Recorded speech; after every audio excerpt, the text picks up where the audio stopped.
Merhaba, bugün size tığ işi bir bluz anlatımı yaptım, file bluz anlatımı yaptım. Özellikle yeni başlayanlar için her aşamasını üzerimde gösterdim. Aklınızda herhangi bir soru işareti kalmadan siz de kendi bedeninize göre ya da çocuklarınıza göre yapabileceksiniz. Öncelikle bilgileri vermek istiyorum. Alize Cotton Gold ipi kullandım. 100 gram 330 metre. 485 renk kodu var.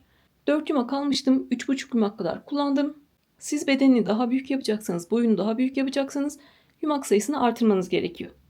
%55 pamuk içeriği var. Siz istiyorsanız farklı ipler de kullanabilirsiniz. En ince ipten en kalın ipe kadar kullanabilirsiniz. Kullandığınız ipe göre sadece sıra sayımız değişir. Benim ipimden daha kalınsa siz daha az sıra örersiniz. Benim ipimden daha ince ise siz daha fazla sıra örersiniz. Ama ölçü değişmez. Videonun içerisinde de defalarca tekrarladım. Benim verdiğim sıra sayısında değil, benim verdiğim ölçülerde yapıyorsunuz. Sıra sayısı değişebilir, ölçü değişmez. Beden genişliği yaklaşık 58-59 santim, boyu 46 santim, koltuk altından bileğe kadar da boyu, kol boyu 45 santim. Videonun içerisinde üzerimize deneyerek devam ettik. Kendimize de yapıyorsak, çocuğumuza da yapıyorsak güzel salaş bir file bluz yapacağız. Diyelim ki sizin çocuğunuz ya da torununuz yanınızda değil, yapacağınız kişi yanınızda değil. O zaman size de bir tane yetişkin beden ölçü tablosu vereceğim. Salaş bir örgü olduğu için mesela siz S beden birine göre yapıyorsanız M bedene göre yapın ya da L bedene göre yapın. M bedene göre yapıyorsanız L bedene göre yapın ya da XH bedene göre yapın. Bedenimizden daha büyük yapıyoruz ki salaş bir şekilde kullanabilelim.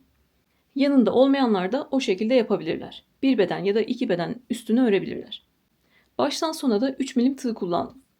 Siz kendi ipinizin inceliğine, kalınlığına göre tığ numarasını ayarlıyorsunuz. Örgüye başlamadan önce her zaman söylediğim gibi bu örgüyü de yeni başlayanlar rahatça anlayabilsin, çeviriler düzgün çevirebilsin ve özel gereksinimli arkadaşlar rahatça anlayabilsin diye yavaş yavaş ve tek tek anlattım. Anlatım ise yavaş geliyorsa oynatma hızından hızlandırarak izleyebilirsiniz. Ben de başka örgüleri 2x yaparak izliyorum. Belki yorumlarda görüyorsunuzdur. Geçenlerde 10 yaşında bir tane arkadaşımız yazmış. Ben tığ işi öğrenmek istiyorum. Bu örgüyü de yapmak istiyorum ama sanki yapamayacağım gibi geliyor diye. Yaşı küçük arkadaşlarımız da yapacak, genç arkadaşlarımız da yapacak. O yüzden onlar için detaylı şekilde anlattım. Lütfen örgüyü bilenler hızlandırarak geçsinler. Şimdi örgümüze geçebiliriz. Örgüde yine birebir üzerimize göre devam edeceğiz. Hırkalarda, yeleklerde, kazaklarda, bluzlarda nasıl üzerimize yaptıysak yine bu örgüyü de birebir üzerimize göre çalışacağız. Zincir çekerek başlayacağız. Mantığı şu. Çekeceğimiz zincir bizim omuzlarımızı geçecek. Birebir üzerimize yapışan bir bluz istemiyoruz. Bu zaten file bir örgü. Biraz daha salaş olsun istiyoruz. Omzumuzda kalmayacak. Omzumuzdan geçecek. Yani burada istiyorsanız küçük çocuğunuza yapın. İstiyorsanız büyük beden birine göre yapın. Yapacağımız tek şey burada omuzlarımız geçen bir zincir çekmek. Alize Cotton Gold'un ipini kullanacağım. Renk kodu 485. 3 milimde tığ kullanıyorum. Siz de kendi ipinize göre tığ numarasını ayarlıyorsunuz ve beraber zincir çekmeye başlıyoruz. Örgünün bazı zincirden oluşuyor. İlk aşamamız zincir çekmek. Onun üzerine zaten hep tekrarlı şekilde ilerleyeceğiz. Benim buradaki noktalarda omzum geçmişti. Burada görüyorsunuz bir tane parçam var. Bu noktalarda benim omzumu geçmişti. Diğer zincirli örgülerde yaptığım gibi ne yaptım? Geçtiğini bilsem de fazladan zincir çektim. Bu şekilde. Zincirleri sonrasında sökebiliriz ama üzerimize dar geldiğinde örgüyü söküp tekrar en baştan zincir çekmek istemeyiz. O yüzden omzunuzu geçse bile fazladan 10-15 tane zincirinizi çekin. Ölçünüzü büyütün. Sonrasında zaten birinci sırada biz istediğimiz ölçüde devam edeceğiz. Zincir çekerek başlayacağız. Bir tane ilmek yapmamız gerekiyor. İlmek yapmak için de ipi döndürdüm. Halka yaptım. Halkanın içine girdim. İpi aldım. Ve bu şekilde ipimi sıkılıyorum. Bir zincirle bir ilmek oluşturmuş olduk. Bunu zincirden saymıyoruz. İlmek yaptık. Yeni başlayanlar için sadece başını böyle yavaş anlatacağım. Sonra hızlı hızlı ilerleyeceğiz. Zincir çekmek için ipi aldım, ilmekten geçirdim. İpi aldım, ilmekten geçirdim. İpi aldım, ilmekten geçirdim. Zincirimizi bu şekilde çekiyoruz. İpi aldım, ilmekten geçirdim. Gevşek gevşek çekiyorum. Sıkı yaparsanız örgünün alt kısmında kasma olur. Lütfen elinizi sıkmadan. Görüyorsunuz ne buradan geçen ipi sıkıyorum, gergin tutuyorum ne de tığı sıkıyorum. Gevşek gevşek zincirlerimi çekiyorum. Bu şekilde. Benim elim çok sıkı derseniz 3 milimle değil de 3,5 milimle yapın. Elinizdeki 4 milim ise 4,5 milimle yapın. Zincirlerinizi daha büyük bir tığla çekebilirsiniz. Bugün ilk defa elinize ip tığ alıyorsunuz. Kendinize file bir örgü yapacaksınız. Zincir çekmeyi beraber öğrendik ama sayı sayarken karıştırdınız. Çok fazla zincir çekeceğiz çünkü. Nasıl sayabilirsiniz? Zincirlerimiz V harfine benziyor. Görüyorsunuz. Birinci V harfinden sayıyorum. 1, 2, 3, 4, 5, 6, 7, 8, 9, 10, 11, 12, 13, 14, 15. 15 tane zincir çekmişim. Zincirlerimizi de bu şekilde sayıyoruz. Ben her 50 zincirde bir işaretleyici takıyorum. Sonrasında karıştırırsam en başa dönmemek için siz de o şekilde yapabilirsiniz. Elimi sıkmadan gevşek gevşek elinizde hangi ip tığ varsa sıkmadan gevşek gevşek zincirinizi çekiyorsunuz. Zincirlerinizi çekiyorsunuz.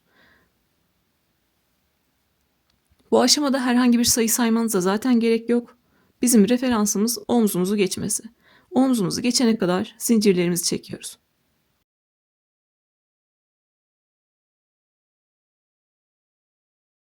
Ben yaklaşık 135 kadar zincir çekmiştim. Baktım omuz noktamı geçiyor. Ama yine garanti olsun diye üzerine 10-15 tane fazladan zincir çektim. Diğer örgülerde yaptığım gibi. 10-15 tane zincir sökebilirim ama sonrasında dar gelirse, istemediğim bir ölçüde olursa bir bütün örgüyü sökmek istemem.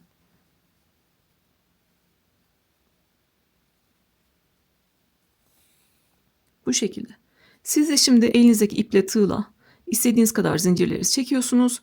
Üzerinize deniyorsunuz. Böyle tuttuğunuzda üzerimde gösterdiğim gibi omuzlarınızı geçiyorsa üzerine fazladan 10-15 tane daha zincir çekin. Artık birinci sırayla örmeye başlayalım. Zaten hep kendisini tekrar edecek. Birinci sırada ne yapıyorsak sonrasında da hep aynı şekilde öreceğiz. Bir zincirlik kutucuklar oluşturacağız. Şimdi zincirlerimizi çekip gelelim. Buradan zincir çekmeye başlamıştık. Sırasıyla zincirlerimi çektim. Her 50 zincirde bir bu şekilde işaretleyicileri taktım. Tekrar baştan söylüyorum. Sadece sayı vermek için söylüyorum. Zincir sayısının bir önemi yok. Önemli olan omzumuzu geçmesi. Siz de şimdi zincirlerinizi çektiniz. Fazladan 10-15 tane daha zincir çektiniz. Ve artık birinci sırada kutucuklarımızı örmeye başlıyoruz. Burada kutucukları öreceğiz.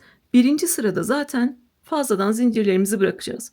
Omzumuza ölçeceğiz. İstediğimiz noktada kutucuk örmeyi bırakıp üst üste aynı şekilde örmeye devam edeceğiz. Yaşı küçük arkadaşlar için tekrar gösteriyorum. Omzumu bu noktada geçmişti. Bu şekilde fazladan üzerine bu kadar daha 10-15 tane daha zincir çektim. Sonra burasını zaten sökeceğiz. Burayla işimiz kalmayacak. Yeteri kadar zincirlerimizi çektik. Artık kutucuklarımızı örmeye başlayabiliriz. Eli sıkı olanlar zincir çekerken tığ numarasını büyütmüştü. Şimdi kendi normal orijinal tığlarına dönebilirler. Kaçla örmek istiyorsanız ona dönebilirsiniz. Bir zincirlik kutucukları örmeye başlıyoruz. Bunun için zincirin bu V gibi görünen yüzünü değil, arka tarafını çeviriyoruz. Arkasında görüyorsunuz bu şekilde kısa çizgiler var. Buradaki kısa çizgileri kullanacağız. Birinci kutucuğu yapmak için 1, 2, 3, 4, 5 tane zincir atlıyorum. Altıncısını bir tane ikili trabzan yapacağım. 1, 2, 3, 4, 5 tane zincir atladım. Tığın başına doladım ikili trabzan yapmak için. 2 ilmeği birlikte tutuyorum. 5 zinciri atladım. 6. zincirin arkasındaki çizgiye giriyorum. Ve bir tane ikili trabzan yapıyorum. İkili trabzan için tığın üzerinde 3 ilmek var. 2 ilmeği birlikte, 2 ilmeği birlikte alıyorum. Arada bir zincir çekiyorum. Tığın başına bir kere doladım ikili trabzan için. 2 ilmeği birlikte tuttum. Bundan sonraki yapacağımız işlem bir zincir atlayıp ikincisine bir tane ikili trabzan yapmak. Aşağıdan bir tane zincir atladım. İkinci zincirin arkasındaki çizgiye giriyorum. Ve bir tane ikili trabzan yapıyorum. Tığın üzerinde 3 ilmek var. İkisini birlikte aldım. Yeni başlayanlar için başını böyle yavaş anlatacağım. Sonra hızlı hızlı ilerleyeceğiz. Arada bir zincir çek. Tığın başına bir kere dola. Aşağıdan bir zincir atla. İkincinin arkasına bir tane ikili trabzan yap. 2 ilmeği birlikte, 2 ilmeği birlikte. Burada dikkat edeceğimiz şey zincirin V gibi görünen tarafını değil, arkasındaki kısa çizgileri kullanıyoruz. Arada bir zincir çek, tığın başına bir kere dola, aşağıdan bir zincir atla, ikincisine ikili trabzan yap. 2 ilmeği birlikte, 2 ilmeği birlikte aldım. Gördüğünüz gibi bu şekilde bir zincirlik boşluklar oluşturuyoruz. Bir zincir çek, tığın başına dola, bir zincir atla, ikincisine ikili trabzan yap. Arada bir zincir çek, tığın başına dola, bir zincir atla, ikincisine bir tane ikili trabzan yap. Zincir çekmeyi öğrenmiştik, ikili trabzanı öğrendik. Tığın başına bir kere doluyoruz. Tığın üzerinde 3 ilmek var. İkisini birlikte alıyoruz. Bu şekilde ikili trabzan yapıyoruz. Bundan sonraki işlemimiz bundan ibaret. Bir zincir çekeceğiz, bir zincir atlayıp bir sonrakine bir tane ikili trabzan yapacağız. Bunu nereye kadar yapıyoruz? Kutucukları ördük, ördük, ördük. Sonlara doğru artık buralara kadar geldiniz mesela, üzerinize denediniz. Omuzlarınızı istediğiniz noktaya kadar geçtiyse artık o noktada kutucuk örmeyi bırakıyorsunuz. Sonrasında 10 zincir kalmış, 15 zincir kalmış, bununla ilgilenmiyoruz. Sonrasında burayı sökebiliriz. Bir zincir çek, tığın başına dola, aşağıdan bir zincir atla, ikincisine bir tane ikili trabzan yap. Siz de şimdi kendi ipinize, tığınıza göre hiçbir şey fark etmiyor. Zaten zincirleri fazlasıyla çekmiştiniz. Omzunuzda istediğiniz noktaya ulaşana kadar, istediğiniz noktaya geçene kadar kutucukları örüyorsunuz. Ve sıra sonunda beraber buluşuyoruz. Tekrar üzerimde göstereceğim. Artık bir üst sıralarda hep aynı işlemi yapacağız ve boyunu istediğimiz kadar uzatacağız. İstiyorsak kısa bir bluz yapabiliriz, istiyorsak uzun bir bluz yapabiliriz, istiyorsak çok daha fazla uzun yapıp plaj elbisesi gibi kullanabiliriz. Bu şekilde kutucuklarımı ördüm. Yine kutucuklarımı da omuzlarım geçecek kadar ördüm. Sonrasında fazladan ördüm, zincirleri bıraktım. Bu şekilde. Fazladan zincirlerimizi çekmiştik. İlk sırada istediğimiz noktaya gelene kadar kutucuklarımızı örüyoruz. Ve artık üst sıralarda aynı şekilde devam ediyoruz. Omuzlarımızı çok fazla geçmiş gibi düşünebilirsiniz.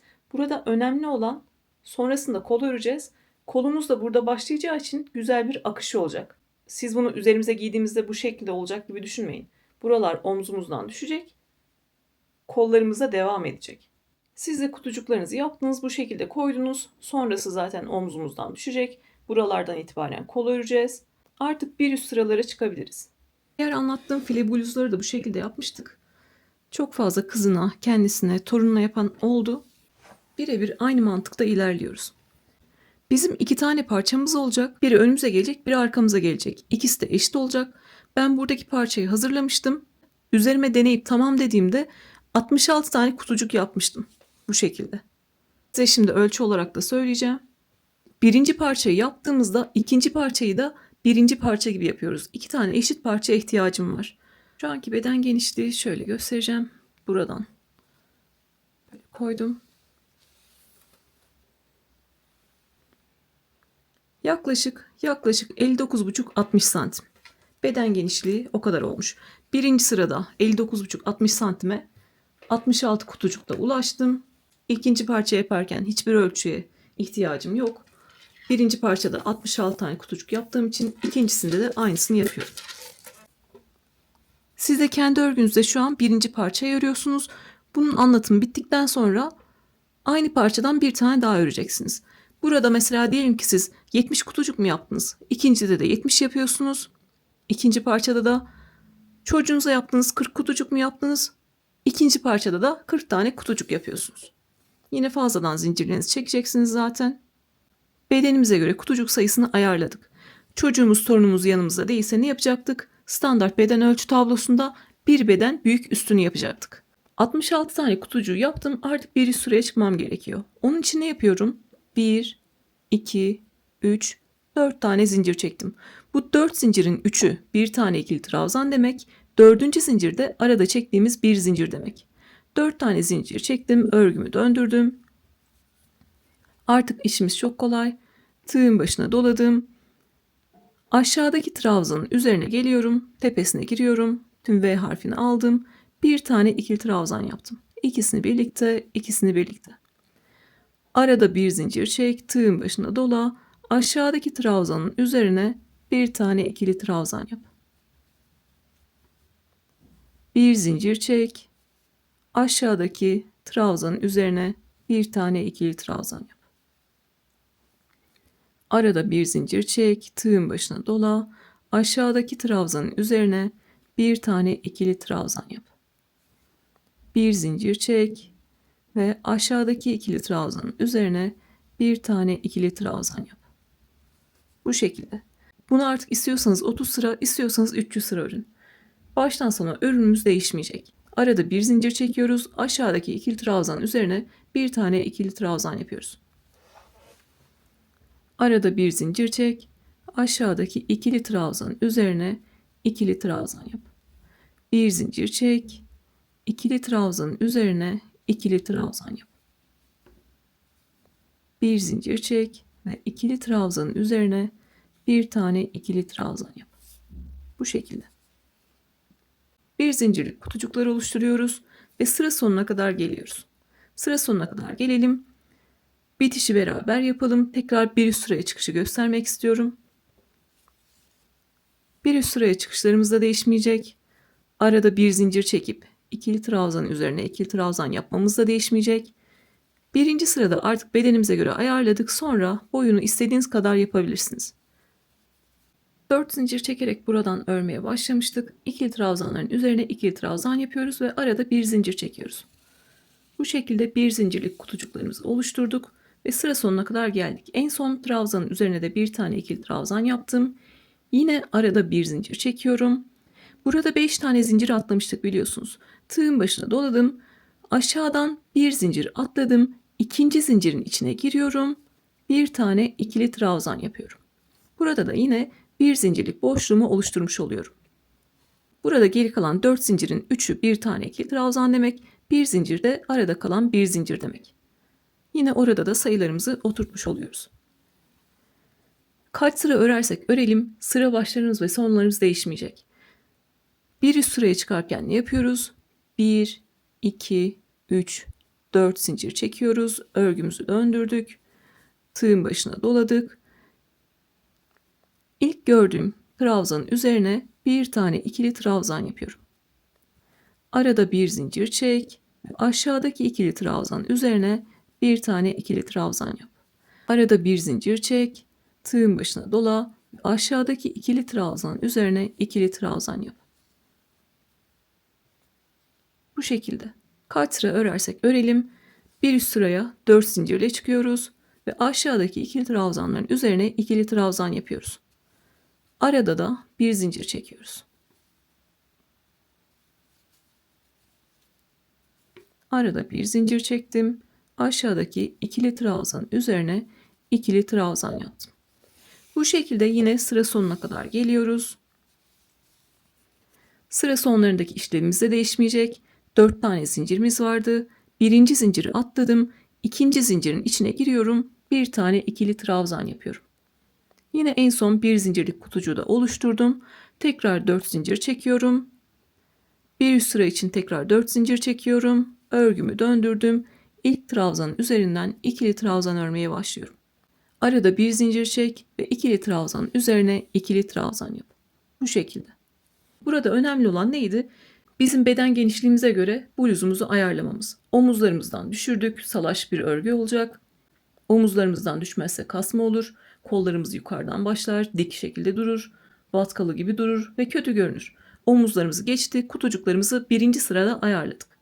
Birinci sıranın üzerine artık istediğiniz kadar boyunu uzatabilirsiniz. Boyu sizin zevkinize kalmış. İstiyorsanız kısa şekilde yapın. Bunu çok kısa yapıp kolları uzun şekilde kullanan arkadaşlar var. Göbek üstünde yapan var. Göbek altında yapan var. Dediğim gibi çok uzun yapıp plaj elbisesi olarak kullananlar da var. Artık boyu sizin zevkinize kalmış. Burada ben kendi parçama bakıyorum kaç sıra örmüşüm. 1, 2, 3, 4, 5, 6. Ben diğer parçamda 41 sıra örmüşüm. Demek ki ne yapacağım? Bu parçamda da 41 sıra öreceğim. Önümle arkamın eşit olması gerekiyor. Kutucuk sayım da eşit olacak. Kaç sıra ördüğüm de eşit olacak. Burada 41 sıra ördüm. Burada da 41 sıra öreceğim. Hepimizin vücut yapısı farklı. Benim boyum 1.63. Ben kendi istediğim noktaya kadar ördüm. Sizin boyunuz daha uzundur. 41 sıra ördüğünüzde belki göbeğinize geliyordur. Onu sevmezsiniz. O zaman boyunu artırabilirsiniz. Burada da üzerimize deneyerek devam ediyoruz.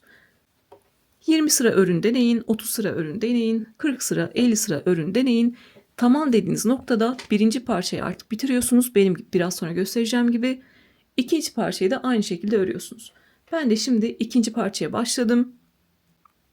Bunu 41 sıra öreceğim. Üzerimde göstereceğim. Siz benim ölçülerime göre değil, kendi istediğiniz boyda örüyorsunuz. Şimdi artık bu parçanın da sonuna kadar gelelim. 41. sıranın sonunda buluşalım. Ben iki parçayı da ördüm, bitirdim. İkisini de aynı sıra sayısında yapıyoruz. Ben birini 41 sıra ördüğümü söylemiştim. Ben birkaç defa tekrarladım herkes kendi bedenine göre yapsın diye. Ama illa ki sonradan da kaç sıra ördünüz diye soranlar olacaktır. O yüzden sonradan benim için hatırlaması kolay olsun diye ikisini de 45 sıra ördüm. 4 sıra artırdım. İkisini de 45 sıra ördüm. Çok önce çektiğim videolardaki sıra sayısını hatırlamıyorum ama en azından paylaştıktan sonra soran arkadaşlara 45 sıra kadar ördüğümü söyleyebilirim. İkisini de 45 sıra ördüm. Şimdi tekrar boyuna bakalım.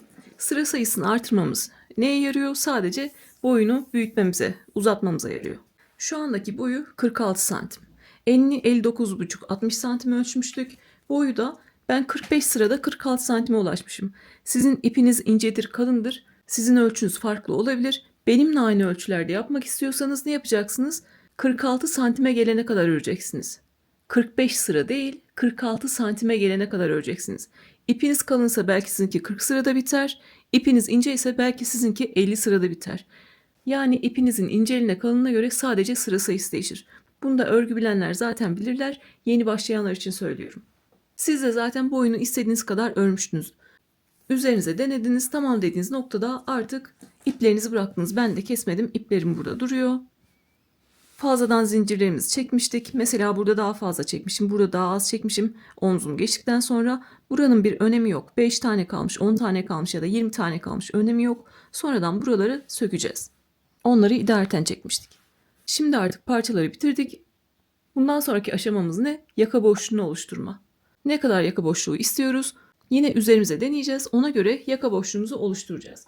Çocukları yanında olmayan varsa yine yetişkin olarak benimkini baz alarak yapabilirler. Yine yaka genişliğini söyleyeceğimse siz o kadar yaka genişliği bırakarak dikiş yapabilirsiniz. Ama kendinize ya da yanınızdaki birine yapıyorsanız lütfen üzerine deneyin. Şimdi burada yine diğer bluzlarda, örgülerde olduğu gibi ne yapıyoruz? Köşeden sabitliyorum.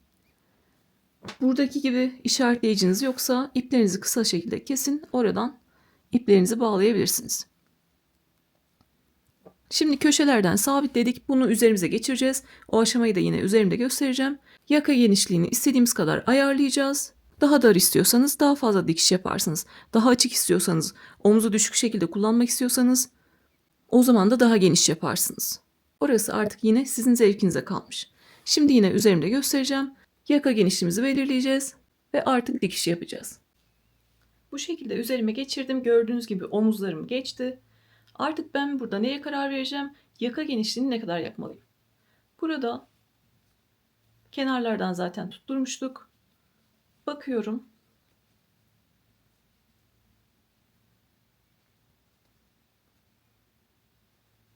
Bu yaka genişliği benim için yeterli. Siz de kendinizin ya da çocuğunuzun üzerine geçirdiniz. Bu şekilde yaka genişliğini ayarladınız. Sonrasında artık dikişlerimizi yapacağız. Gördüğünüz gibi geri kalan kısım artık bizim omzumuzdan düşüyor. Sonradan diktiğimizde geri kalan kısım bizim omzumuzdan bu şekilde düşecek ve sonrasında biz artık onun üzerine kolumuzu öreceğiz. Parçalarımızı yaptık. Artık yaka genişliğimizi ayarladık. Siz de kendi yaka genişliğinizi ayarlayın ve artık dikişe geçelim.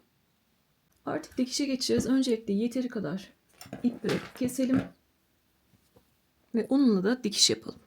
Burada en son sırada yeteri kadar ip bırakıyorum. Burada bir zincir çekmişim, onu söktüm. Yeteri kadar ip bırakıyorum ve bununla da dikiş yapacağım.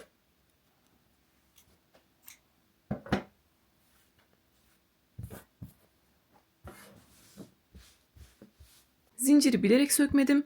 Burası bizim ön yüzümüz. Sol tarafta kalıyor. Burası örgümüzün ön yüzü. Öncelikle bir parçayı bu şekilde ters çevirdim. Karşılıklı ters yüzleri birbirine bakacak çünkü. Bir parçayı ters çevirdim. Zincir tarafı sağda. Diğer parçamı da alıyorum. Bunda da yine yeteri kadar ip bırakıp keseceğim. İkisini de aynı sıra sayısında ördüğümüz için dikiş yerlerimiz ip kestiğimiz yerlerden olacak.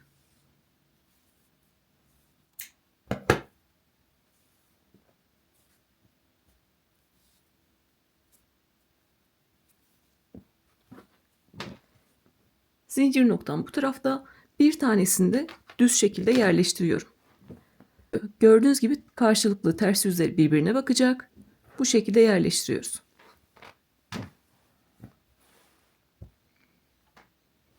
Ben yaka genişliğini ayarlamıştım. Burada 13 tane kutucuk ayırdım. Burada 13 tane kutucuk ayırdım.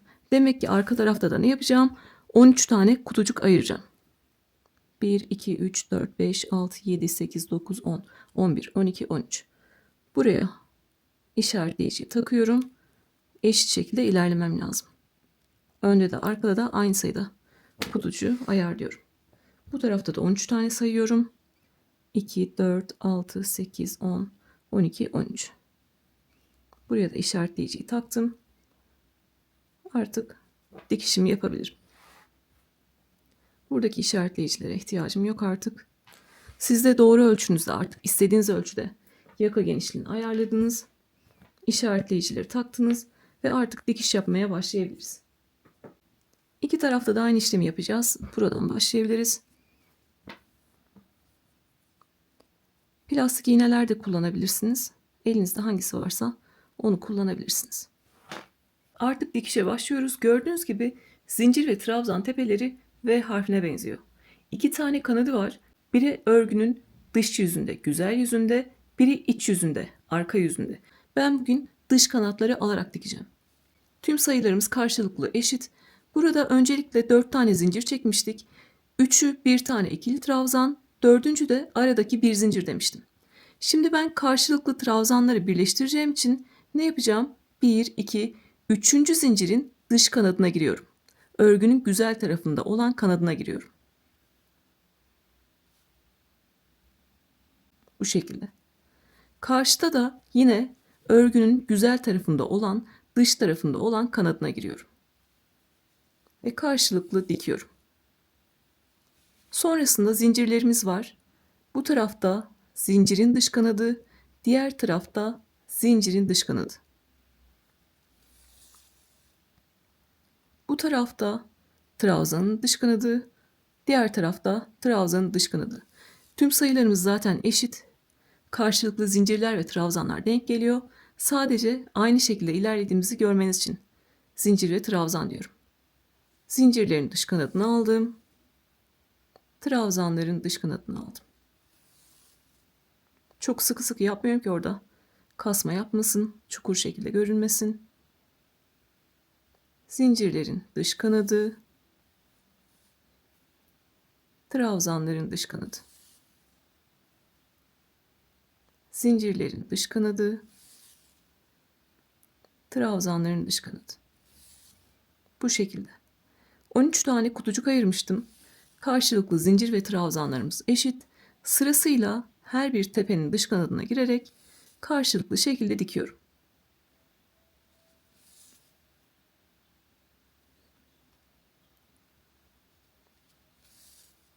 Zincir ya da trabzan tepesi atlamadığıma emin oluyorum. Karşılıklı düzgün şekilde görünsün. Sayılarımız eşit çünkü. Bu şekilde işaretleyicinin olduğu yere kadar geliyorum. En son işaretleyicinin olduğu yere de batacağız. Ve bu tarafta dikişimizi bitireceğiz.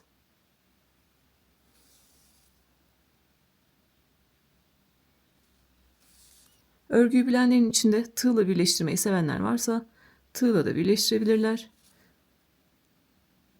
Birleştirmeler sadece görünüm farkı yaratıyor. Hangisinin görüntüsünü seviyorsanız onu yapabilirsiniz. Bu tarafta kesmeden göstereceğim. Diğer tarafta hızlı hızlı ilerleyeceğiz.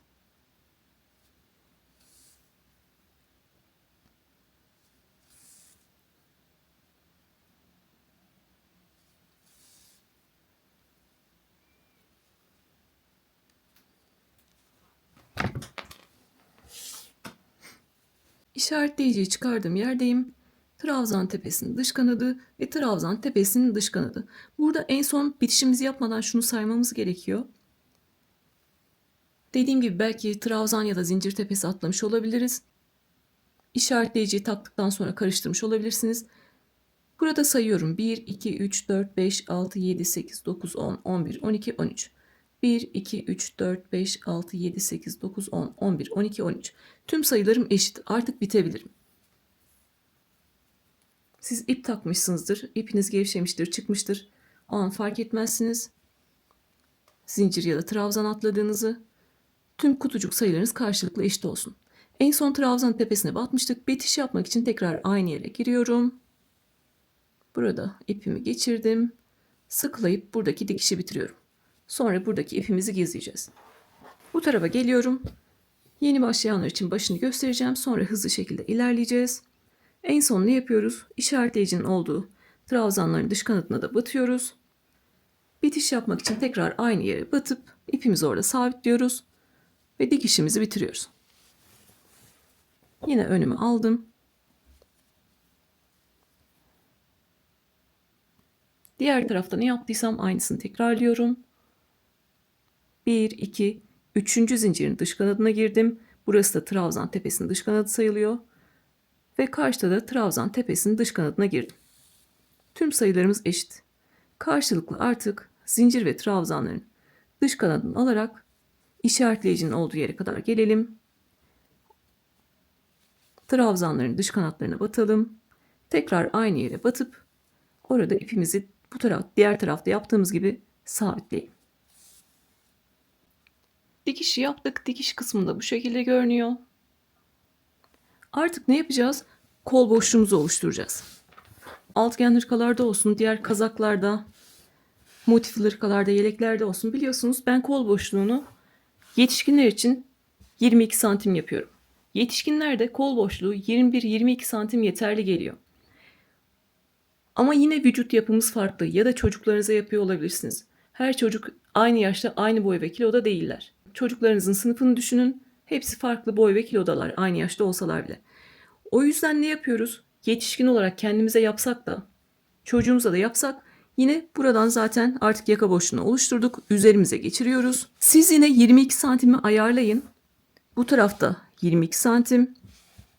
Bunu nasıl yaptım? Dikiş yaptığım kutucuktan itibaren bu şekilde ölçtüm. 22. santimde işaretleyiciyi taktım. Toplam 21 tane kutucuk ediyor yukarıdan aşağıya. Karşı tarafta da ne yapacağım demek ki diğer parçada 21 tane kutucuk ayıracağım. Bu şekilde.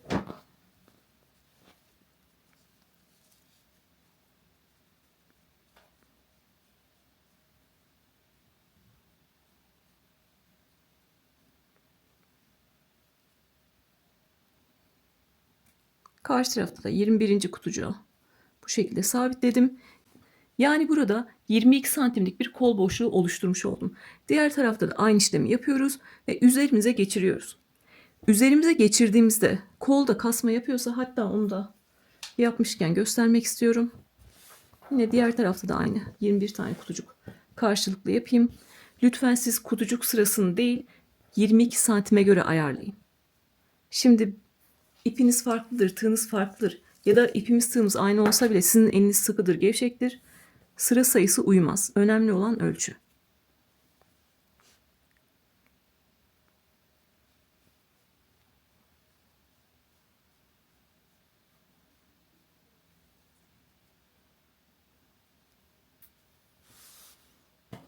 Bazı şeyleri anlatırken de çok fazla tekrarladığımı düşünüyorum. Böyle videoyu düzenlerken ama sorular geldiğinde sizinki gibi yaptım, sizin kadar sıra sayısı yaptım ama benimki dar geldi deniliyor. Videolar atlanarak izlendiği için bunlar kaçabiliyor. Sökmenizden de başka çare kalmıyor. O yüzden özellikle bu bilgi verdiğim yerleri atlamadan geçerseniz örgüyü de sökmek zorunda kalmazsınız. Sıra sayısı önemli değil, önemli olan ölçü.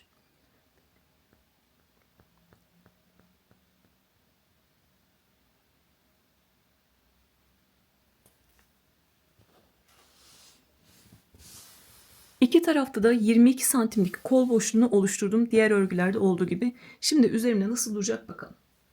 Hem burada yakayı da görmüş oluyorsunuz. Buralardan dikmiştim. Geri kalan omzumdan düşecek. Burada kol boşluğunu oluşturdum. Gördüğünüz gibi 22 santim yeterli geldi. Diğer tüm örgülerde de bu şekilde çalışıyorum.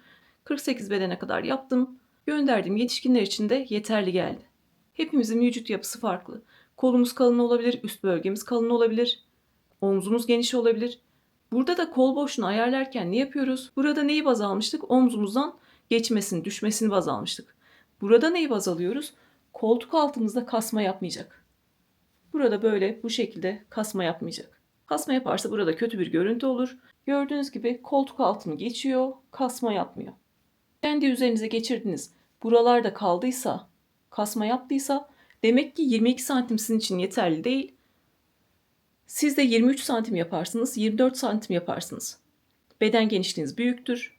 Belki X-large bedeni yapıyorsunuz. Siz de 23 santim yaparsınız, 24 santim yaparsınız ya da ne kadar gerekiyorsa o kadar yaparsınız. Çocuğunuza göre yapıyorsanız da bu şekilde koltuk altına kasma yapmadan ölçünüzü alıyorsunuz. Aklınıza soru işareti kalmasın diye bu şekilde üzerinde göstermek istedim. Diğer ördüğüm bluzları da yine ekrana fotoğrafını eklerim. Bu şekilde yapmıştım biliyorsunuz. Tekrar son kez söylüyorum. Benim yaptığım sıra sayısında işaretlemiyorsunuz. 22 santim olana kadar ya da siz ne kadar istiyorsanız o kadar sıra sayısında buradan birleştiriyorsunuz. Sonra artık koltuk altından aşağıya kadar dikeceğiz. Kabaca bir süvetere ulaşacağız. Sonrasında artık kollarımızı yapacağız ve bluzumuzu örmüş olacağız. Üzerime denedim. İşaretleyicileri takmıştım. Bir tarafta 22 santim belirliyorsunuz. Ön tarafta kaç tane kutucuk varsa arka tarafta da aynı sayıda kutucuk olması gerekiyor. Aynı sıra sayısında olması gerekiyor. Buralardan işaretleyiciyi taktık. Artık işaretleyicinin olduğu yerden aşağıya kadar karşılıklı dikiyoruz. Yine zaten sıra sayılarımız eşit. Herhangi bir zorluğumuz yok. Dikişi yapmadan artık bu zincirlerle işimiz kalmadı. Bu zincirlerimizi de sökelim. Burada ilk zinciri açıyorum. Sizinki çok sıkı olduysa böyle makasla da kesebilirsiniz. Açamıyorsanız buradan dikişten herhangi bir yerden makasla kesin. Sonrasında sökebilirsiniz. Burada zincirleri tek tek söküyorum. En son bir tane zincir kalacak. Onu bırakacağız. En son bir zinciri bırakıyoruz. Buradaki bir zinciri sökmüyoruz. Orada sabitleme yapacağız. Fazladan kaç tane zincir çektiysek birinci zincire kadar sökelim. Birinci zinciri bırakalım ve orada ipimizi sabitleyelim.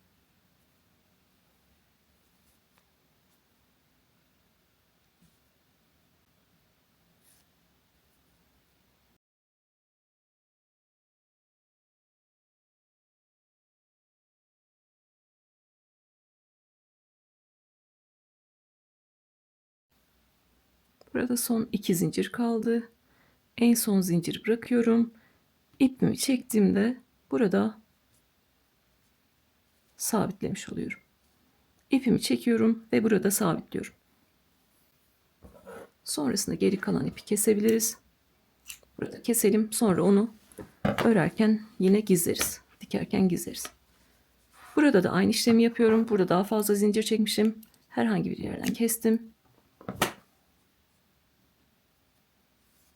Sökmeye başlıyorum. Buradaki son zinciri bırakıyorum. Örmediğim son zinciri bırakıyorum. Fazladan çektiğim zincir bırakıyorum. Orada sabitleme yapacağız.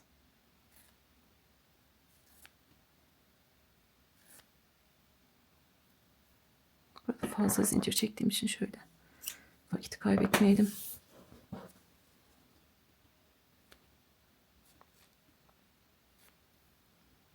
Son bir zincir bırakmıştım. Burada çekiyorum ve ipimi sabitliyorum. Artık onlardan da kurtulduğumuza göre dikişimizi yapabiliriz. Dediğiniz taraftan başlayabilirsiniz.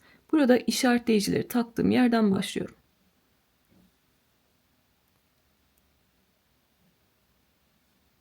Karşılıklı. Bu tarafta da V harfini aldım. Diğer tarafta da V harfini aldım. Diğer tarafta sadece tepeler vardı. Burada sadece tepeler yok. Karşılıklı V harflerini aldım. Öncelikle düğüm yaparak burada sabitliyorum. Sonra dikişe devam ediyorum. Öncelikle dikişim düzgün görünsün diye aynı yerden tekrar giriyorum.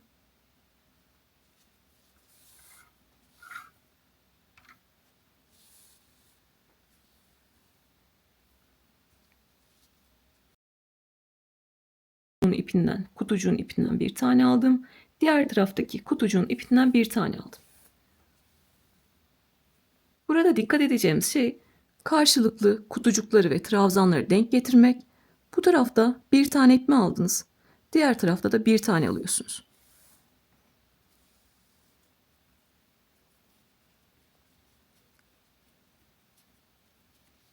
Şimdi trabzanların olduğu yerdeyim. Buradan bir ip aldım. Karşı taraftan bir ip aldım ve dikiyorum.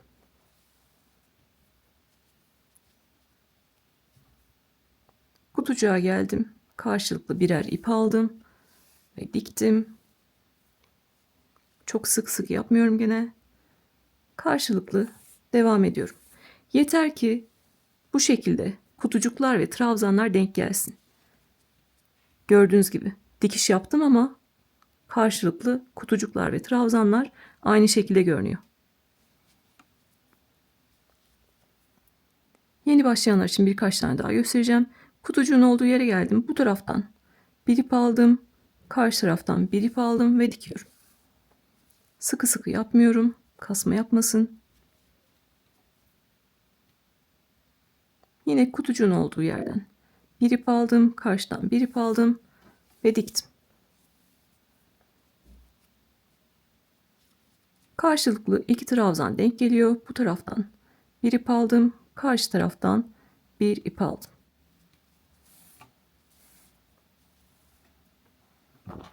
Buranın dikişi de sonrasında bu şekilde görünüyor. Açtığım haliyle de görüyorsunuz. Karşılıklı kutucuklar ve trabzanlar denk geliyor. Sanki bir bütünmüş gibi görünüyor. Şimdi artık yukarıdan aşağıya kadar en son kutucuğun trabzanına kadar gelelim. Burada ipimizi kestiğimiz yere kadar. Orada bitişimizi beraber yapalım. Diğer tarafı da aynı burada anlattığım gibi yapıyoruz. Ve artık kollara geçiyoruz. Tüm kutucuk ve trabzan sayılarımız zaten eşit. Karşılıklı eşit şekilde devam ediyoruz. Sıra sonuna kadar dikerek geldim. Burada en son kutucuklardayım. Üçüncü zincirin içine girdim. Karşı taraftan bir ip alıyorum. Bir sonraki zincirin içine girdim. Bu tarafta da ipini kopardım. Burada zincirlerimizi çekmiştik. Kesmiştik. Oraya gidiyorum ve ikisini sabitliyorum. Sıra sonum burası olduğu için aynı yere tekrar girdim. Ve ipimi burada sabitledim.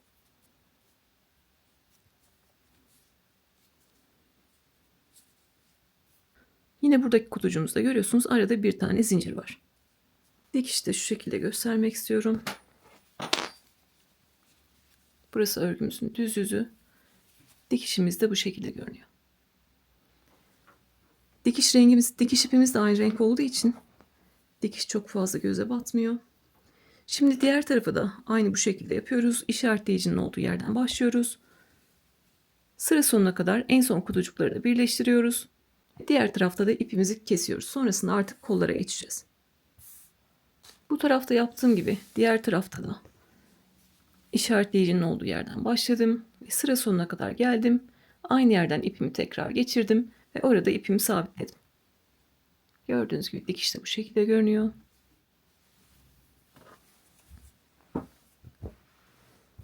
Şimdi yine kollarda kutucuk öreceğiz. İşimiz çok kolay. Burası 22 santimlik kol boşluğumuz. Diğer tarafta da aynısını yapmıştık. 22 santimlik kol boşluğumuz. Siz de kendinize göre kol boşluğunu ayarlamıştınız. Şimdi artık oradan beraber kolumuzu örmeye başlayalım. Başlamadan önce yeni başlayanlar için şu bilgiyi de vermek istiyorum. Biliyorsunuz kol boşluğunu oluşturduk. Üzerimdeki görüntüsünü de gördünüz. Burada hata yapabileceğiniz şey kolu örerken elinizi sıkı tutmanız. Sıkı sıkı örerseniz 22 santim yaptığımız kol boşluğu daralacaktır ve kolumuz küçük olacaktır. Lütfen kolu örerken elinizi ya gevşek tutun. Eliniz çok sıkıysa da 3,5 milimle örebilirsiniz ya da hangi numarayı kullanıyorsanız onun yarım milim üstünü kullanabilirsiniz. Sonra kollarımızı öreceğiz. Bluzumuz hazır olmuş olacak. Muhtemelen yine buraları düzeltmek için bir sıra sık iğne geçerim diğer örgüde olduğu gibi ve bluzumuzu bitiririz.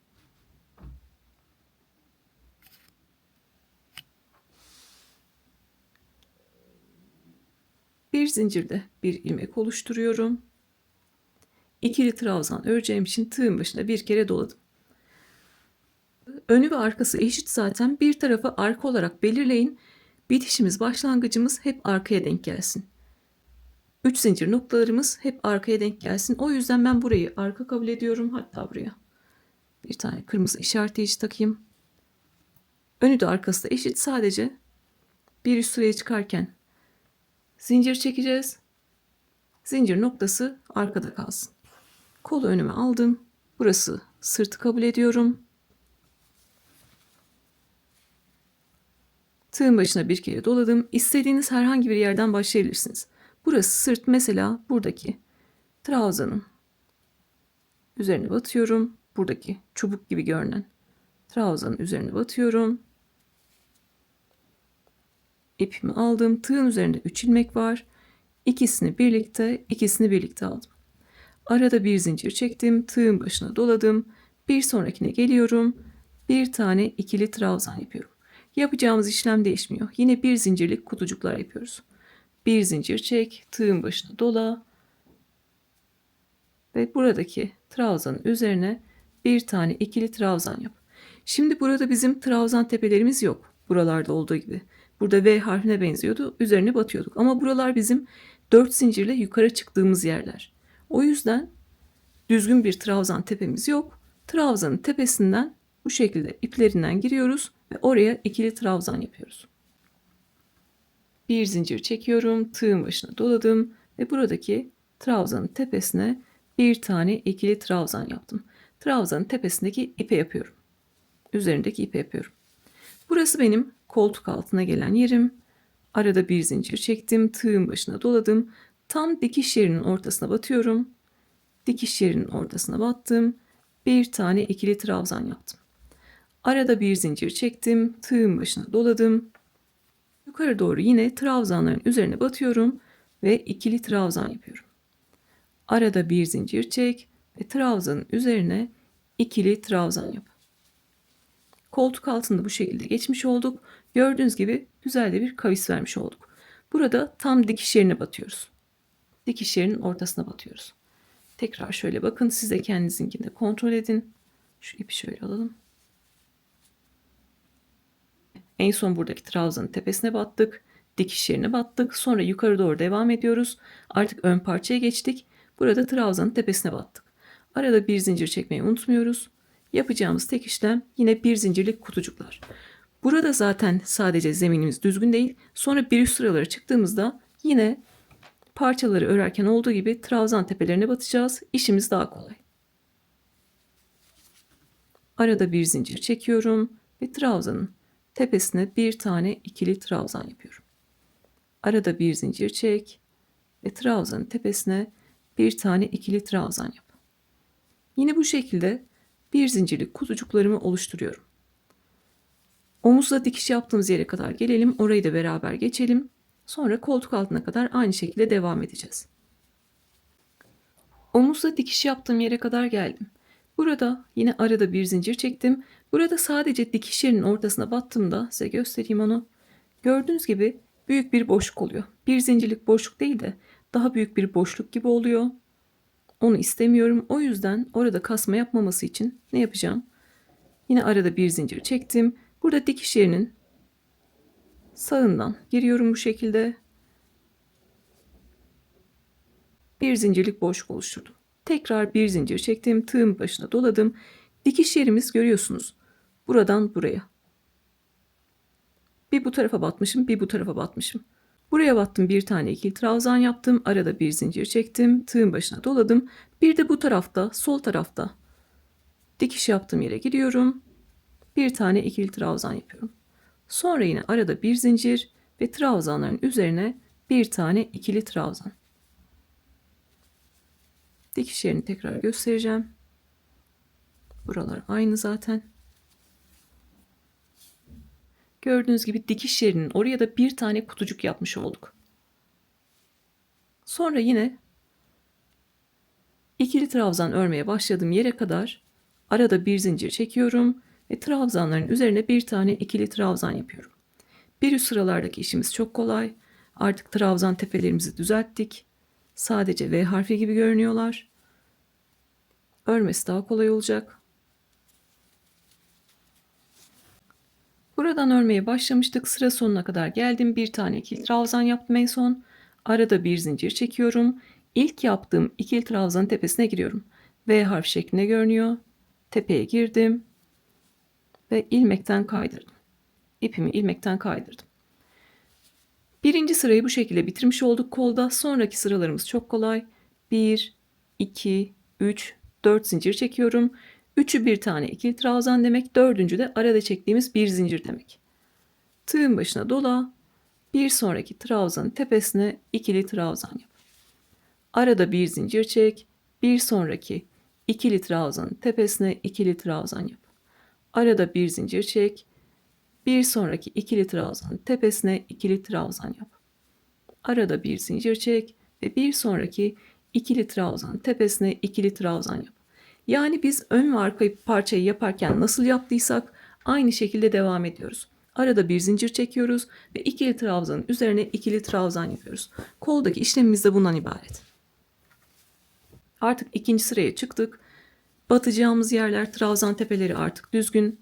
Zincir ve trabzan tepeleri V harfine benziyor. Batmakta zorlanmayacağız. Televizyonunuza bakarken bile, bir şey izlerken, dinlerken bile rahatça bu şekilde bir zincir çekip bir sonraki trabzan üzerine ikili trabzan yapabilirsiniz. Ben size göstermek için yavaş örüyorum. Normalde iki parçayı bir günde yapın, kolları bir günde yapın. Bluzunuzu 2 gün içinde bitirebilirsiniz. O kadar kolay.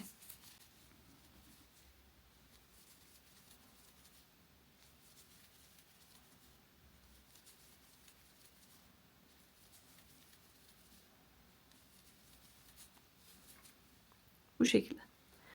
Artık herhangi bir dikiş yerimiz yok. Sadece kutucuklar var. Sıra sonuna kadar bir zincirlik kutucuklarımızı yapıyoruz. Bu şekilde bir sıra kutucuğu da ördüm. Sıra sonuna kadar geldim. En son trabzanın üzerine de bir tane ikili trabzan yaptım. Arada bir zincir çekiyorum.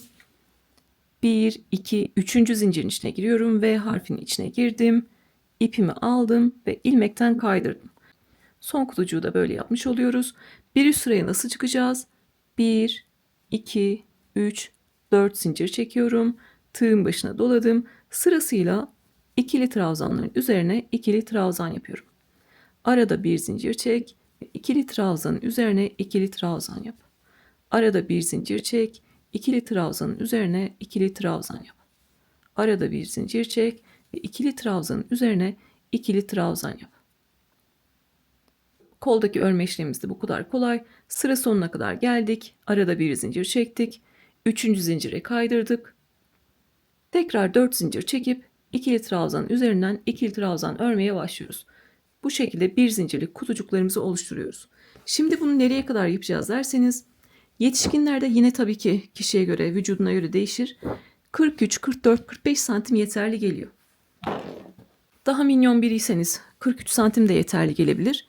Ben genelde yaptıklarımı altıgen hırkada yapıyorsam, motifli hırkalarda yapıyorsam 45 santim kadar yapıyorum. Diğer bluzda da 45 santim kadar yapmıştım. Bunda da ölçüm yapacağınız yer koltuk altından itibaren. Koltuk altından itibaren 45 santim olana kadar örüyorum. En son ben size yine sıra sayısı vereceğim. Sırf isteyenler için, soranlar için. Sıra sayısının bir önemi yok. Aynı ipi, tığ kullanabiliriz ama sıra sayımız farklı olabilir. Ama ölçü değişmez. Lütfen benimle aynı yapacaksanız, satış yapacaksanız ya da yapacağınız kişi yanınızda değilse siz de garanti olsun 45 santim kadar yapın. Yapın, üzerinize deneyin. Baktınız o noktada içinize sindi, orada ipinizi koparırsınız. Kendi üzerinize deniyorsunuz, daha uzun olsun istiyorsunuz. Bileğiniz daha geçsin istiyorsunuz. Daha uzun yapabilirsiniz. 46, 47, 48 santim yapabilirsiniz. Yani artık burada da kolda deneme yapıyoruz üzerimize. Tamam dediğimiz noktada mesela burada ben yaptım diyelim, kolu uzattım. Buraya kadar geldi. Bu bana yeter geliyor dediğim noktada artık 44 santimmiş, 45 santimmiş ya da 43 santimmiş ona bakmıyorum. Zaten birebir üzerime göre ilerliyorum. Yanında olmayanlar lütfen en az 45 santim kadar yapsınlar. Ben de 45 santim kadar yapacağım. Üzerime deneyeceğim. Size yine üzerimde göstereceğim. Daha uzun istiyorsam o anki modele göre örmeye devam edeceğim. Yoksa orada bırakacağım. Şimdi artık bu şekilde kutucuklarımızı örelim. Bir tarafta kaç sıra ördüysek diğer tarafta da aynı şekilde örüyoruz. Zaten batacağımız yerler aynı. Buranın kutucuk sayısıyla buranın kutucuk sayısının farklı olması mümkün değil. Çünkü aynı yerlere batıyoruz. Burada kaç sıra ördüyseniz bu tarafta da o kadar sıra örüyorsunuz. Burayı sırt kabul etmiştik. Sırttan kutucukları örmeye başladınız. Zaten bir sırayı ördükten sonra sonrası çok kolay. Detaylı şekilde gösterdim. Ben de kolu örerken deneyerek devam ediyorum. Üzerime deneyerek devam ediyorum. 30 sıra ördüm, denedim. 40 sıra ördüm, denedim. Şu an 45. sıradayım. Bu şekilde burada kaldı. Daha uzun istiyorsanız devam edebilirsiniz. Dediğim gibi standart yapacaksanız yine koltuk altından bileğe kadar 45 santim olana kadar yapın. Kendi üzerinize deneyin. Artık bu kolu yaptınız, üzerinize geçirdiniz. Bu kolu kaç sıra ördüyseniz diğer kolda o kadar sıra örüyorsunuz. Birinci sırada biliyorsunuz kutucuk çıkartıyoruz. Onun üzerine de yine bir zincirlik kutucuklar yapıyoruz. Örmesi oldukça kolay. Siz de bir kolu ördünüz. Diğer kolda aynı sıra sayısını yaptınız. Kol ölçümüzü ayarlamıştık. Sık sık örüp onu kol ölçüsünü daraltmadık. Burada en son yine bu şekilde trabzan tepelerini ve zincir tepelerini açacağız. Örgümüzü normal boyutuna getireceğiz. Kasmaları bu şekilde açabiliriz. Ama çok sıkı ördüyseniz onu düzeltemezsiniz. O yüzden siz yarım milim büyükle ya da gevşek şekilde örmüştünüz. Şimdi artık siz de ben de ikisinde sıra sonuna geldik. Sıra sonunda ben ağzından bir sıra sık iğne geçmek istiyorum. Siz de artık çocuğunuzla da kendinize de tamam dediğiniz noktadasınız. Kolları bitireceksiniz. En son 3. zincirin içine kaydırdım. Bir sıra sık iğne geçeceğiz. Bunun için de bir zincir çektim. Ve aynı yere 3. zincirin içine bir tane sık iğne yapacağım. Sık iğne için tığın başına dolamıyorum. 3. zincirin içine battım, ipi aldım. Tığın üzerinde 2 ilmek var. 2 ilmeği birlikte çekerek sık iğne yapıyoruz. Sık iğne yapmak için tığın üzerindeki 2 ilmeği birlikte çekiyoruz. Boşluğa girdim, ipimi aldım, 2 ilmeği birlikte çektim. Trabzanın üzerine geldim, tüm V harfini aldım, 2 ilmeği birlikte çektim. Yeni başlayanlar için böyle yavaş göstereceğim, sonra yine hızlı hızlı ilerleyeceğiz. Burada yapacağımız işlem trabzanın üzerine bir sık iğne, boşluğa bir sık iğne. Trabzanın üzerine bir sık iğne, boşluğa bir sık iğne. Bu sık iğne geçmeyi de yine sıkı sıkı yapmıyoruz, gevşek gevşek yapıyoruz. Boşluğa girdim, ipi aldım, tığın üzerinde 2 ilmek var. İkisini birlikte alarak sık iğne yaptım. Trabzanın üzerine girdim, ipi aldım, tığın üzerinde 2 ilmek var. İkisini birlikte alarak sık iğne yaptım. Artık sık iğne örmeyi öğrendik. Devam ediyorum. Boşluğa bir sık iğne, trabzanın üzerine bir sık iğne. Ne buradan geçen ipi sıkıyorum, ne tığ sıkıyorum, gevşek gevşek örüyorum. Boşluğa bir sık iğne, trabzanın üzerine bir sık iğne. Boşluğa bir sık iğne, trabzanın üzerine bir sık iğne. Sonrasında yıkadığımızda, kullandığımızda yayvan bir görüntü olsun istemiyorum. O yüzden sık iğne ile ağzını bir sıra böyle toparlayacağız. Örgümüzü, kolumuzu bu şekilde bitireceğiz. Etekten de aynı bir sıra sık iğne geçeceğiz. Belki yakadan da geçeriz. Hepsini toparlayalım. Sonrasında yıkadığımızda, giydiğimizde kullandıkça aynı şekilde görünsün. Önemli olan burada gevşek şekilde yapmamız. Yine eliniz çok sıkıysa siz burayı yaptınız, kol ağzını daralttınız. Kasma yaptı. O zaman ne yaparsınız? Yine yarım milim büyükle sık iğnelerinizi örebilirsiniz. Bazı insanların çünkü eli çok sıkı olabiliyor. Bu da onların kontrol edebileceği bir şey değil. Tığ numarasını büyüterek onu da çözebilirsiniz. Şimdi sıra sonuna kadar trabzanın üzerine bir sık iğne yapalım. Boşluğa bir sık iğne yapalım. Ve sıra sonunda düzgün bir bitiş yapıp artık kolla işimizi bitirelim. Diğer tarafta da aynı işlemi yapacağız kolda. Bu sık iğne aşamasında bitirip artık bluzun son halini göreceğiz. Buradan örmeye başlamıştım trabzanın üzerinden. Sıra sonuna kadar geldim. Bir bütün kol ağzını sık iğne ile dolanmış oldum. Görüntüsü de en son bu şekilde, gördüğünüz gibi daha muntazam, düzgün görünüyor. En son boşluğa da bir tane sık iğne yaptım. Artık düzgün bir bitiş yapacağım için ipimi yeteri kadar bırakıp kesiyorum. Orada bir tane daha sık iğne tepesi oluşturacağız ve tüm görünümü eşitleyeceğiz. Daha küçük bir tığ numarası alıyorum. Tepeye daha rahat girip çıkabilmek için. Dikiş yaparken görmüştük. Zincir ve trabzan tepelerimiz V harfine benziyor demiştim. Sık iğne tepelerimiz de aynı şekilde V harfine benziyorlar. 2 tane kanadı var. Biri örgünün güzel yüzünde, dış yüzünde, biri iç yüzünde, arka yüzünde. Düzgün bitiş yaparken buradaki sık iğnenin tepesini ve en son sık iğnenin de arka kanadını kullanacağız. En başta bir zincir çekmiştim, ona dokunmuyorum. İlk yaptığım sık iğnenin tepesine giriyorum. Gördüğünüz gibi sık iğne de trabzanın tepesinde V harf şeklinde görünüyor. Kendisi de V harf şeklinde görünüyor, tepesi de V harf şeklinde görünüyor. İlk gördüğüm V harfinin tepesine arkadan giriyorum. Tüm V harfini aldım. Kestiğim ipi alıp örgünün arkasına çekiyorum. Burada da son yaptığım sık iğne var. Onun da sadece arka kanadına giriyorum. Örgünün arkasında kalan kanada giriyorum. Buradaki kanada girdim. İpi aldım ve arkaya çekiyorum. Gördüğünüz gibi bir tane daha sık iğne tepesi oluşturmuş oldum. Artık tüm görünümümüz eşit. Düzgün bitiş bize görünüm eşitliği sağlıyor. Motiflerde yapıyorum. Motiflerde kesinlikle gösteriyorum biliyorsunuz. Hem sayılarımız hem de görünümümüz eşit olsun diye. Artık ipimizi arkada gizleyeceğiz. Burada gizleme yaparken de bir zincirle buraya sabitleyeceğim ki sonrasında yıkadığımda, giydiğimde örgüm sökülmesin.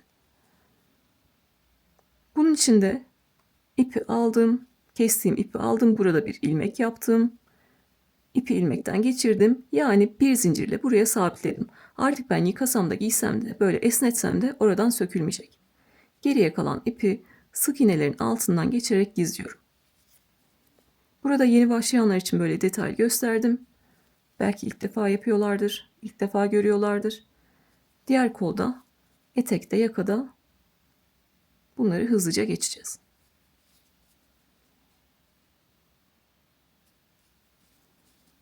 En son artık dışarıda kalan ipi kesiyorum. Buradaki kolla işimiz bitti. Kolumuz da bu şekilde görünüyor. Çok düzgün oldu. Diğer kolu da hızlıca yapalım. Bir tarafta ne yapıyorsak diğer tarafta da aynısını yapıyoruz aslında. Burada da bir sıra sık iğne geçelim. Ve düzgün bitişle bitirelim. Siz de birini yaptınız. İkinciyi de aynı benim gibi başlayacaksınız.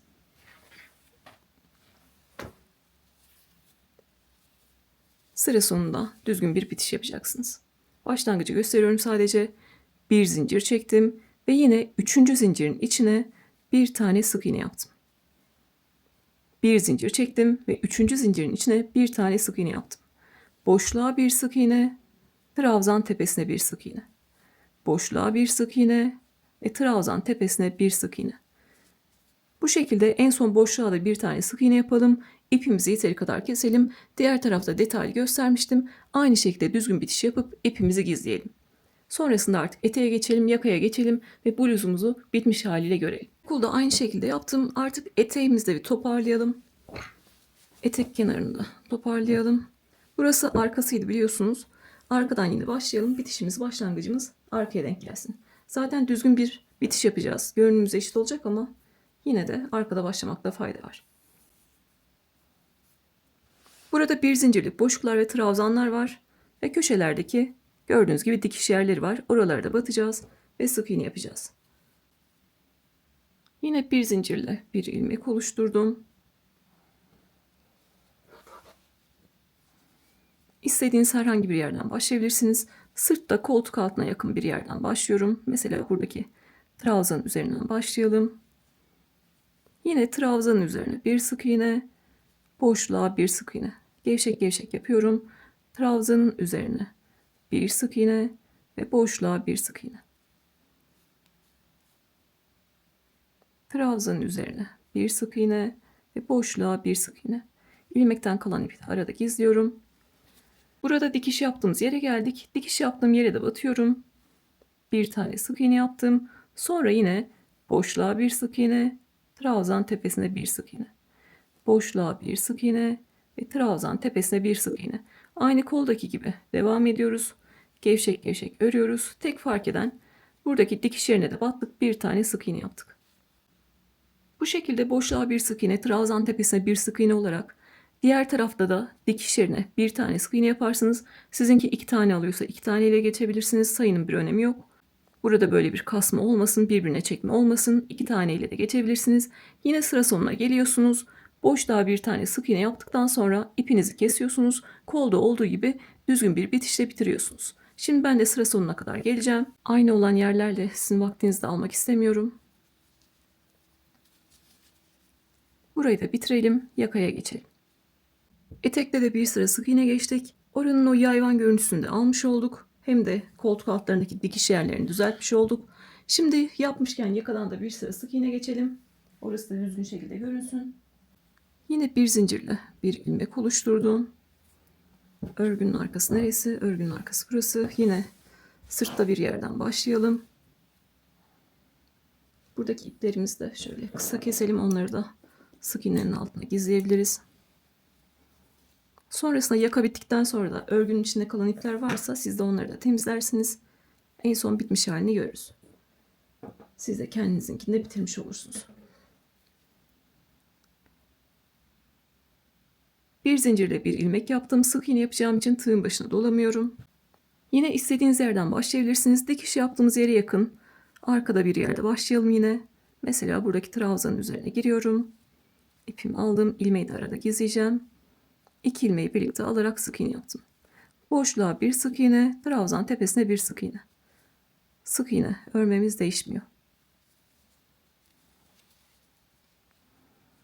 Burada en son boşluğa bir tane sık iğne yaptım. Trabzanın üzerine bir sık iğne yapıyorum. Tam dikiş yerinin ortasına batıyorum. Oraya da bir tane sık iğne yaptım. Yine dikiş yaptım. Trabzanın tepesine giriyorum. Bir sık iğne yaptım. Dikiş yaptığım yerleri de kullanıyorum ki düzgün bir görüntü olsun. Hem de dikiş yerine de battık. Güzel bir kavis oldu. Sonra yine boşluğa bir sık iğne, trabzan tepesine bir sık iğne. Boşluğa bir sık iğne, trabzan tepesine bir sık iğne. Boşluğa bir sık iğne, trabzan tepesine bir sık iğne. Yapacağımız işlem değişmiyor. Sadece yakaya geldiğimizde dikiş yaptığımız trabzanları da kullanıyoruz. Onların tepesine de bir tane sık iğne yapıyoruz. Buradaki trabzanın tepesine bir sık iğne, dikiş yerinin tam ortasına bir sık iğne ve diğer trabzanın tepesine bir sık iğne. Bu şekilde gördüğünüz gibi güzel de bir kavis vermiş olduk. Sıra sonuna kadar geliyoruz. Burayı da tekrar göstereyim şöyle. En son boşluğa bir tane sık iğne yaptıktan sonra burada dikiş yaptığımız trabzanları da kullanıyoruz. Onların tepesine de batıyoruz. Trabzanın tepesine bir sık iğne, dikiş yerine bir sık iğne ve trabzan tepesine bir sık iğne. Sonra boşluk trabzan, boşluk trabzan olarak devam ediyoruz. Aynı burada gösterdiğim işlemi diğer tarafta tekrarlıyoruz. Birebir kendisini tekrar ediyor. Şimdi sıra sonuna kadar gelelim. Yine düzgün bitişle bitelim ve bluzun son halini görelim. En son kısaca üstümde de göstermek istiyorum. Çekim yerimin fotoğrafını atmaya çalıştım. Çok kısa bir alan var. Sadece burada çekim yapabiliyorum. Işık burada düzgün olduğu için. Çok fazla geri gidemiyorum ama yine üzerimde göstereceğim size. Kolları bu şekilde zaten çok güzel ayarlamıştık. 22 santim gayet yeterli geldi. Bedenimden büyük, salaş şekilde duruyor. Önü bu şekilde, salaş şekilde. İçine ben kalın askılı bir atlet giydim. Siz istediğiniz şekilde kombinleyebilirsiniz. Giymeyebilirsiniz ya da daha kapalı şeyler de kullanabilirsiniz. Artık orası sizin zevkinize kalmış. Kollarımız bu şekilde. Sık iğne geçtiğimiz için gördüğünüz gibi çok güzel bir tokluk görünüyor. Tok şekilde görünüyor. Yakayı da aynı şekilde sık iğnelerle düzelttik. O yayvan görüntüyü aldık. Birleşim yerlerini düzelttik. Etekte de yine bu şekilde birleşim yerlerini düzelttik. Herhangi bir düzleştirme işlemi yapmadım. Bitirdiğim gibi üzerime aldım. Zaten ütü değdirmiyoruz. Uzaktan buhar verebilirsiniz. Ama ütünün tavanını kesinlikle örgümüze değdirmiyoruz. Hem ömrü kısalır hem de ipimizin yapısı incelir. Örmüşken uzun yıllar kullanalım. Umarım severek yapar ve kullanırsınız ya da satıp gelir elde edersiniz. Kendinize iyi bakın. Görüşmek üzere.